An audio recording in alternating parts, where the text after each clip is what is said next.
খুবই সাধারণভাবে হচ্ছে বড় রুই মাছের মাথা দিয়ে হচ্ছে মুগ ডাল দিয়ে মুড়িঘণ্ট করলাম।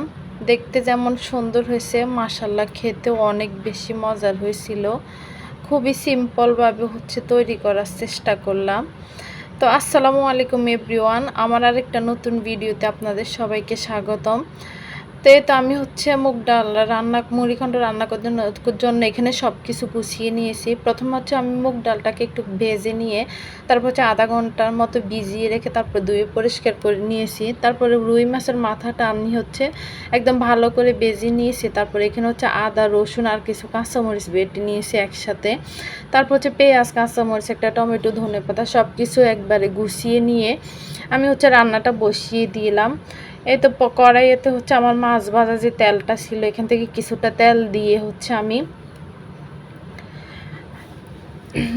দিয়ে দিলাম পরিমাণ মতো। দিয়ে হচ্ছে এবার আমি কড়াইতে কিছু গোটা গরম মশলা আর হচ্ছে আমি পেঁয়াজ দিয়ে একটু ভেজে নিয়েছি প্রথমে। তারপরে হচ্ছে যে আদা রসুনটা বাটা ছিল সেটা দিয়ে দিলাম। তারপরে হচ্ছে একটু ভেজে আদা রসুনটা একটা বড় টমেটো কেটে দিয়ে দিলাম।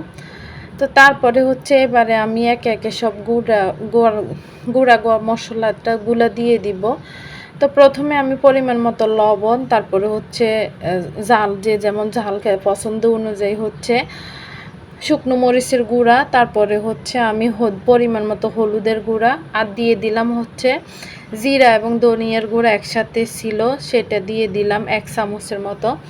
দিয়ে হচ্ছে আমি মশলাটা একটু পানি দিয়ে মশলাটা একদম খুব ভালোভাবে কষিয়ে নিব, টমেটোটা যাতে একদম গলে যায়। তো এই তো মশলাটা একদম ভালোভাবে কষানোর পরে হচ্ছে আমি প্রথমে মুগ ডালটা দিয়ে দিলাম। দিয়ে মুগ ডালটা একটু মশলার সাথে ভালোভাবে কষিয়ে তারপরে মাছের মাথাটা দিয়ে দিলাম। মাছের মাথাটা দিয়ে হচ্ছে আমি খুব ভালোভাবে মিক্স করে তারপরে একটু পানি দিয়ে হচ্ছে হালকা কিছুক্ষণ কষিয়ে নিব। কিছুক্ষণ কষানোর পরে হচ্ছে আমি এবারে হচ্ছে পরিমাণ মতো গরম পানি দিয়ে দিব। এখানে হচ্ছে আমি 1 কাপ ডাল নিয়েছি। তো 1 কাপ ডালের জন্য আমি 4 কাপ পানি দিয়েছি। যেহেতু আমার ডালটা আগে থেকে একটু ভিজানো ছিল আর একটু কষিয়ে নিয়েছি, আর ডালটা একটু মাখা মাখাই, ঝোল ঝোলটা ভালো লাগে না, এটা হচ্ছে একটু মাখা মাখাই ভালো লাগে খেতে। তো সেজন্য আর বেশি পানি দেওয়ার কোনো প্রয়োজন হয় নাই। তো হচ্ছে আমার ডালটা ফুটে আসা পর্যন্ত এবার অপেক্ষা করব। তো আমার ভিডিওটা যদি অবশ্যই আপনাদের ভালো লাগে তাহলে লাইক, কমেন্ট, শেয়ার করবেন এবং পেজটি ভিজিট করে একটা ফলো দিয়ে পাশে থাকবেন। আর এতক্ষণ পর্যন্ত যারা আমার ভিডিওটা দেখতেছেন তাদেরকে অসংখ্য ধন্যবাদ।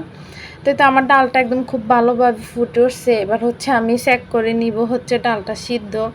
আমার ডালটা প্রায় হচ্ছে 80% মতো সিদ্ধ হয়ে গেছে। আর এই পাকে হচ্ছে আমি লবণটা চেক করে নিয়েছি। এখানে যেহেতু আরও কিছুটা পরিমাণ পানি ঝোল ঝোল আছে, তো হচ্ছে আমি ধনেপাতা দিয়ে খানিকক্ষণ ঢাকা দিয়ে রেখে দিব।